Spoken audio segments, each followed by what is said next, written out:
Let's talk about prisons and jails. And I know there's a difference between the two. So we're going to talk about jails, provincial jails. There was information that came out last week that was reported by Abby Martin at CTV News that got almost no attention at all. And I think it's really important for us to highlight this and to think about the implications of this report on societal cohesion, on crime, on people's well being, and on how to actually deal with people who break the law or who are accused of breaking the law. So, this article is made possible through a freedom of information request, which means that the data is hidden, that you can't just ask for it. You have to ask for it formally and have it go through privacy commissioners or privacy people to make sure that you're allowed to have it. And what it found was that of the 9,000 people who are in a provincial jail in Ontario, on any given day, that's the average number of people who are in provincial jails, 82% are innocent. They are legally innocent and they are waiting trial. That means that just, what is it? 15%, just 15% have actually been sentenced and are actually serving time. Now, if you're in a provincial jail, you serve 2 years less a day. If you are given a sentence that's higher than that, you are pushed to the federal system. And so these are folks whose crimes are by nature of being in the provincial system not as serious as if they were to be sentenced and be in the federal system. In pretrial custody, that's going to be most people or all people who are waiting trial, including for serious crimes. But what does that mean when our society puts 82% of people in prison while waiting their trial and who are legally innocent? Because we have the right to be innocent, to be considered innocent until we are proven guilty by the courts. I mean, this is just warehousing people. This is just stashing people away. And it doesn't do anything good for society in general. It makes people more violent because they're stuck in these horrible conditions. Prisons in Ontario and all across Canada are, plagued with rats and bed bugs and other vermin. The services are brutal. In a lot of cases, services are just canceled because of a lack of staff or whatever to punish the people that are there.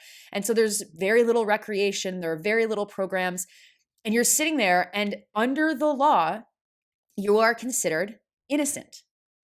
You know, like to even have anybody in prison at all is a disaster for any society. It's cancerous. It doesn't actually rehabilitate anybody. It doesn't get anybody to have the needs that they feel they need have met. And instead, we throw money at a system that is just creating people to be more violent because of the conditions under which they are placed to live. We know that deaths within custody are increasingly common, especially in Ontario facilities. The Lindsay jail comes to mind, number one, as one that is particularly notorious. But it's beyond that. When you have this many people who are incarcerated who are legally innocent, there is a fundamental attack on those individuals' rights to live free, right? They are literally in the custody of the state while they wait for a trial that gets pushed and pushed and pushed because the system is overloaded. That doesn't make any sense. If the system is going to be overloaded, why do the people who have to bear the brunt of that, the people who are punished the most because of the system that is overloaded, are the people who are caught up in the system, are the people who've been accused of some sort of crime?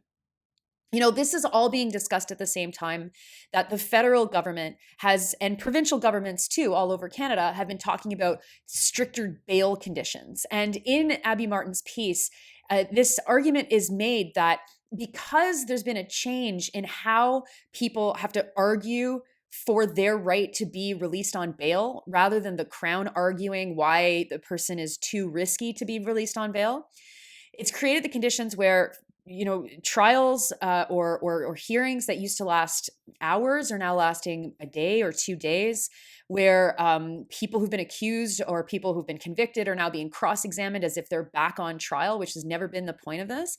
And it's all to be done so that our politicians can say they're tough on crime. All right. They're tough on crime. And it's really wild to think of where we were in 2013 and 2014 in the dying days of the Stephen Harper era, where Harper made a lot of changes to the legal system that were under the banner of being tough on crime, but really were just removing the rights of people. And one of the reasons that Justin Trudeau walked into the job in such a sunny ways kind of disposition was because people were tired of that kind of mean approach from Stephen Harper. But we know that Pierre Poilievre thinks this is going to be his ticket to winning. And because the social conditions around us are in free fall, because you can't get access to services, you don't have a family doctor, you can't get access to mental health services if you need them, addiction services are impossible to get or difficult to get, or you might find yourself in Alberta in a situation where you're being forced into a residential program that we know, statistically speaking, is not going to help you at all compared to if you take no treatment whatsoever. And as these social conditions get worse and worse and worse, obviously there's going to be an increase in crime in society. That's going to be what happens. And so rather than attacking these social issues, rather than giving people a place to live and giving people money to be able to live, they are warehousing people in prisons. And of course, to not even mention the mass overrepresentation of Indigenous people within Canada's carceral systems, the overrepresentation of racialized people within Canada's carceral systems. Many provinces have said that they're doing away with holding refugee seekers or asylum claimants in these facilities. But we know, like in Quebec, even though they promised that they were going to end this practice, they're still doing it. What does that say about our society? It says that we're callous, that we're mean, that we don't care about data or statistics or anything that we know to be true about how to combat crime. Instead, we'll have someone like Pierre Poilievre who's like, you know what? Huge problem going on right now. Cars are being stolen all over the place. Cars are being stolen because of these remote starters.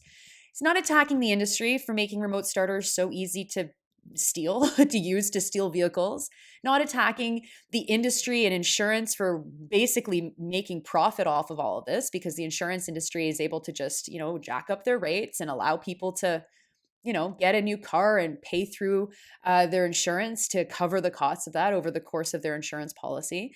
No, he's going after people who are basically low-level criminals, what is basically petty crime, because they're remote starting a vehicle and they're getting into that vehicle and they're driving it off to the nearest shipping port, which they're then sent over to countries all over the world.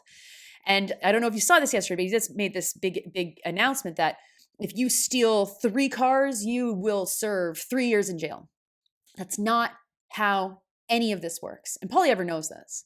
That's not how this works. Politicians don't just say you will do these times in jail. Those mandatory minimums that Stephen Harper tried to bring in, saying if you do this crime, you will spend this amount of time in jail, first of all, isn't at all a disincentive, because people are not going, oh, wow, being housed in jail or not for this crime. There's totally different reasonings behind why people do crime, right? And, at the end of the day, there's always going to be factors, and it's always going to be up to a judge and the whole court system to determine what is the adequate amount of time to incarcerate someone for something like stealing a car, or in this case, stealing 3 cars. And it's likely going to be the case that it's like, wait, their cost-benefit analysis on this actually doesn't make sense. But to go back to the reality that 82% of people sitting right now in Ontario jails are legally innocent, that is where progressives need to focus. And that is the key to dealing with increasing crime that has connections to how punitive and how brutal our carceral system is. Now, is there much courage from progressive politicians to talk about this? Not really. There are obviously people that have been campaigning for a long time, like Senator Kim Pate, for prisoner rights and justice. But for the parties themselves, being tough on crime is so easy to just say, I'm tough on crime, and it's mostly bullshit. In fact, it's pretty much all bullshit, because the real criminals out there, the Galen Westons of the world, the Rogers and the Telus and the Bells and the Suncors and the CNRLs and the folks that are pillaging the land and ruining people's lives and making it impossible for us to breathe. And the folks who we will be cursing in 6 months because of a wildfire season that will be worse than last year's wildfire season, they're the real criminals. And we know that. And those are the folks that not only will not be ever sitting in jail as innocent under the law, but they're the folks that will be hiring the security guards to make sure that they're tackling a guy who's trying to steal baby formula from Shoppers Drug Mart. This is pretty obvious and easy stuff, and it's very, very important for us to keep our eyes on it and to fight against all of these bullshit tough on crime narratives that are actually just inhumane and tough on average people who are already likely marginalized. If you like this video, subscribe, share, like it, comment below. Maybe you've got experience with the criminal justice system and you want to share that. Love to hear it. And yeah, I mean, this is going to be brutal because we know that Polyever has a winning strategy in talking about this because we've seen it already with Stephen Harper.